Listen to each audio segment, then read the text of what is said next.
Okay, this is the Engwe Engine Pro foldable 20-inch fat tire bike.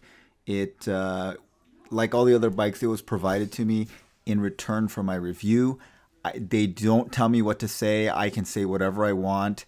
I will give my honest opinion about the bike. Any flaws or any things that I don't like, I'll let you know about. Anything I do like, I'll let you know about.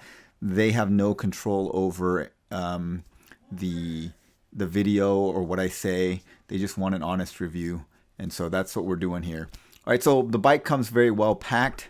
It's a little bit harder to put together than the previous bike I had because you have to actually put the stem on the bike and then also the handlebar. So it's a kind of two-part process. But then everything else is pretty much the same. You install the pedals and then the front wheel and the fenders and the light. So pretty straightforward.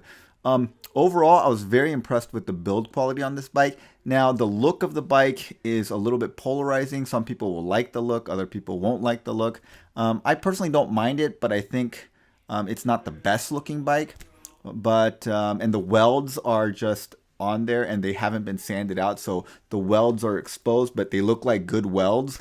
So if you like the aesthetics of really clean welds that are sanded out and smooth, then this doesn't give you that. But at 1149, it is a great deal. I mean, this is a great deal. So here I am putting on the stem. It has metal pedals as well, which is really nice. Some bikes have plastic pedals, which I think are not as high quality. And it has the same lights as all the others. I think a lot of these bikes, the battery packs and the display systems and the lights, they seem very commodity, and I think they get them from the same suppliers. So this one took a little bit longer to put together. I think it took me like 35 minutes to put together, but overall not too bad. It has a 16 amp hour battery that is stored in the cross member at the top near where it folds. And it's a removable battery, so you can replace it pretty easily. I don't know the chemistry of any of these batteries. I believe they're probably NMC, which is the most common chemistry in most of these. So the battery packs that a lot of these guys come with, I think, are either LG or Samsung cells, and they're pretty. A lot of the battery packs I think are from the same supplier, so they look similar. It has this cool feature where you require the key to be put in and stays in the bike before it turns on. And it has mag wheels instead of spoked wheels. So I think the mag wheels are a little bit stronger than the spoked wheels. And I've heard of spoked wheels breaking in some of these e-bikes because they put out so much torque, but I don't think that's really a problem. But this one has mag wheels, so you don't have to worry about that. It makes it a little bit heavier, but the bike overall is not extremely heavy as e-bikes go. This is a fat tire e-bike, so it is pretty heavy, but it's definitely liftable, and I think you could put it into the back of a car without too much problem. Dual suspension and has fat tires, so the ride is very plush and comfortable. I don't think it's like meant to be taken off-road, or at least serious off-road. You could probably take it on some fairly well-groomed trails, but I wouldn't do any serious off-roading with this. Okay, so what do I not like and what do I like about this bike? Let's start in the back. I really like this rack. The way that this rack is put on is there's these huge bolts here, and so it's bolted on directly to the frame at 4 different points. Most of them are like they're bolted on once here, and there's like this small part that goes here, and it's just not as stable. So I think this is this locks this rack onto the frame. It's really solid, so that's great. It uses Altus derailleurs, which aren't the super highest end derailleur, but it is a little higher than what I've seen on some of the other bikes. And then it's got this huge pulley, which is nice. And the foldable pedals on this one are actually metal. So these are metal pedals, which I think are much nicer.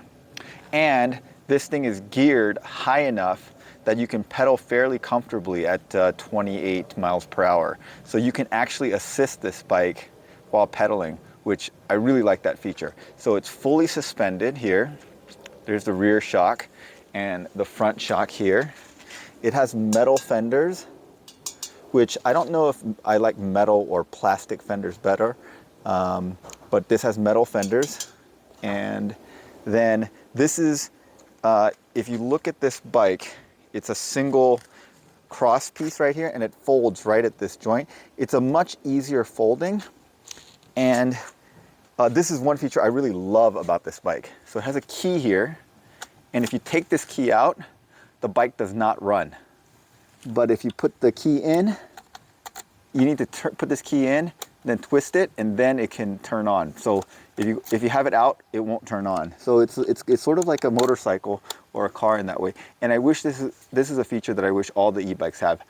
I mean, they can still pick it up and take it, but it won't run without that. So it's like one extra level of protection from being stolen. Okay, so what do I not like about this bike? What I don't like about this bike is this handle. It is crazy high. It's very, very high. It's hard to tell here. I'm gonna put this thing down and I'll stand next to it and you'll see how high this thing is. So you can see the handlebar is like over chest high. That's ridiculously high. And the problem is when you try to walk around with it, with the bike, walk next to it, it's unwieldy. It's too high. Then this thing has a thumb throttle rather than a twist throttle, which I like better. It's a little bit easier to use. Oh, it has cruise control. If you hold this down for 8 seconds, it'll just continue to give you throttle until you press the brakes. And here it is turning it on. And you see here that it says 11%. It doesn't give you boost anymore. And I had put about 10 miles on this before. So it goes about 28, 29 miles on full throttle before it gives out. So the range is pretty good. It's actually much better than I expected for the size of battery this has. This is a 10 amp hour battery, and I didn't think that it would give that good of a range, but impressive range. So on just throttle, 29 miles, so I expect that it would easily give you 50 to 60 miles if you give it some pedal assist. Okay, so let's try to fold this thing. I have not folded it, so yeah, a good kickstand. I haven't tried folding this thing, so I'm gonna try folding it for the first time and let's see how that goes.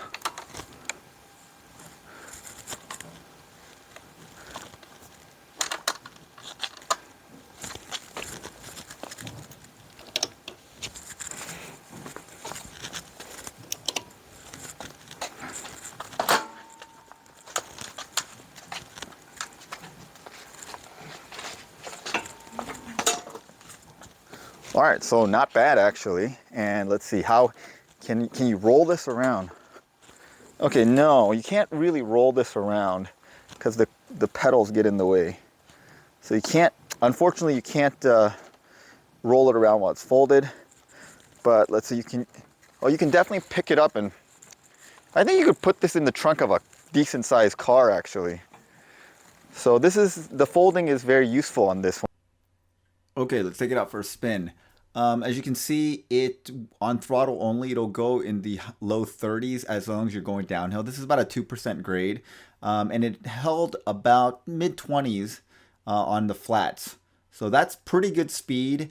And like I said, you can pedal to help it. Now I'm doing range testing, so I'm not pedaling at all. And what's funny is you'll watch this guy. This is one of my pet peeves. He's at the stop sign. I'm like 100 yards away. And he's going to sit there and wait for me to get there before he goes.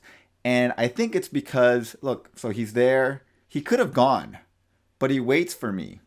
And some people try to wave me through at this point, which confuses everyone else at the intersection.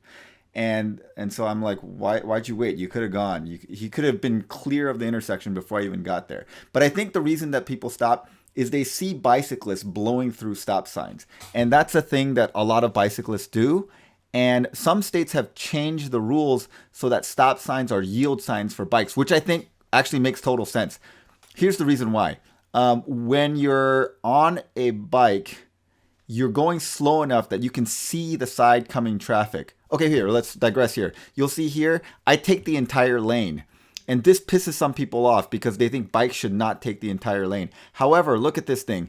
On the oncoming traffic side, there's a wall. That guy can't get out of the way. If I am off to the side, and there's no shoulder on this side. If I'm off to the side and the car starts to pass me, if a car comes oncoming, he's going to knee-jerk veer away from that car because that car cannot veer away from him. And he'll just, without thinking, just pull into me and I'll be run off the road or be hit. And so that's just a bad place to be. So it's safer to just take the lane for a little bit and go for it. Okay, now back to that stop sign thing. Bicyclists are blowing through stop signs, and I've seen bicyclists do that, and to be honest, I do that sometimes too.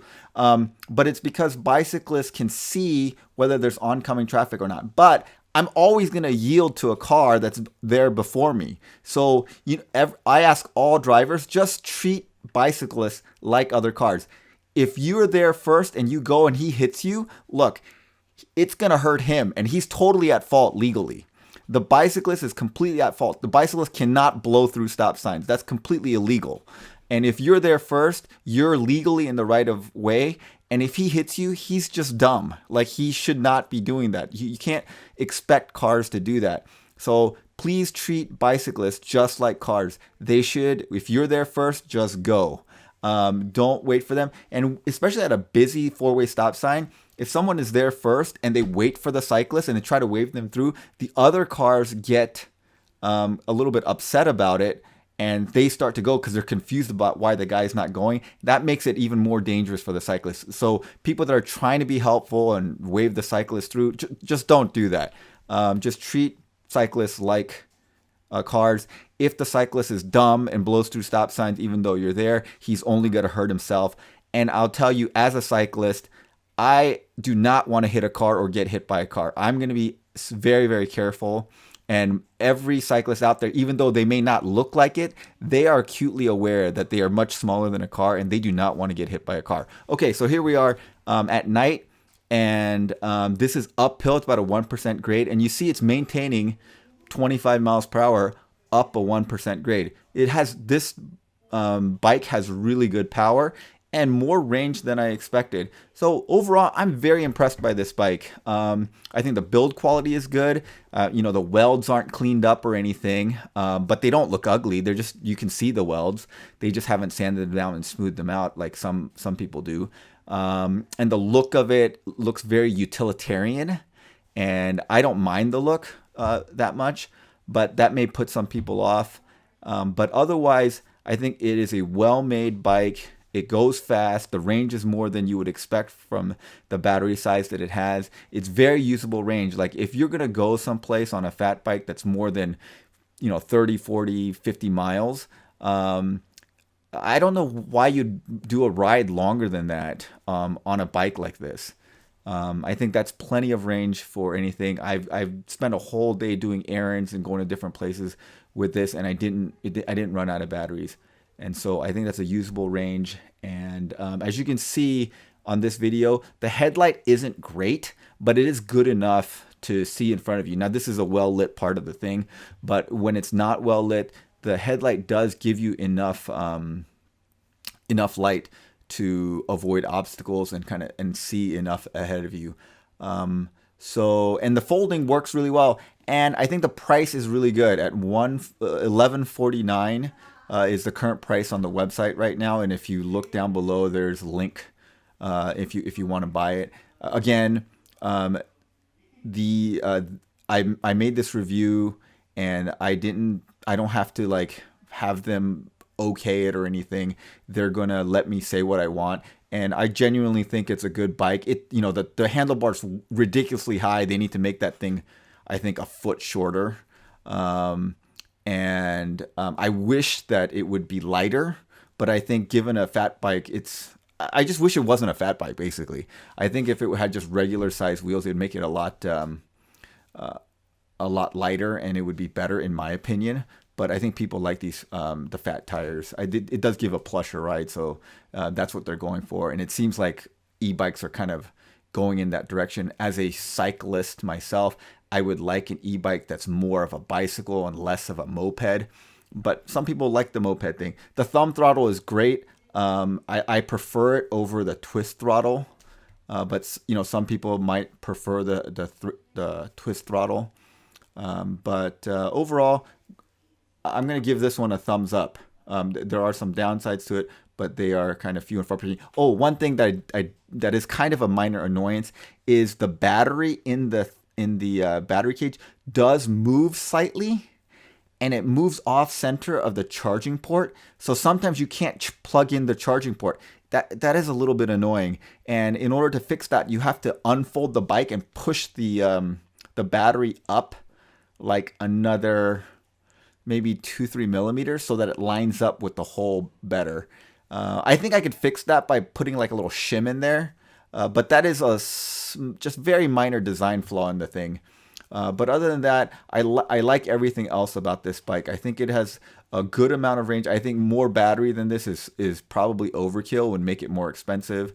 And so I think they struck a good balance, and it is quite easy to fold. And it folds down fairly compactly, and I think you could put it in the back of a sedan trunk.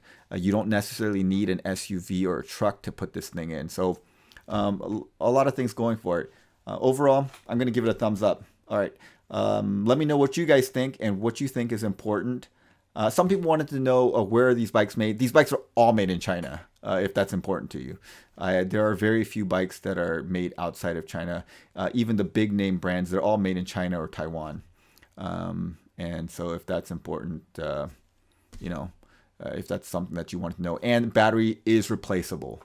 And I think it's pretty easy to find battery replacements for these things. All right. Thanks for watching, guys. Have a great day.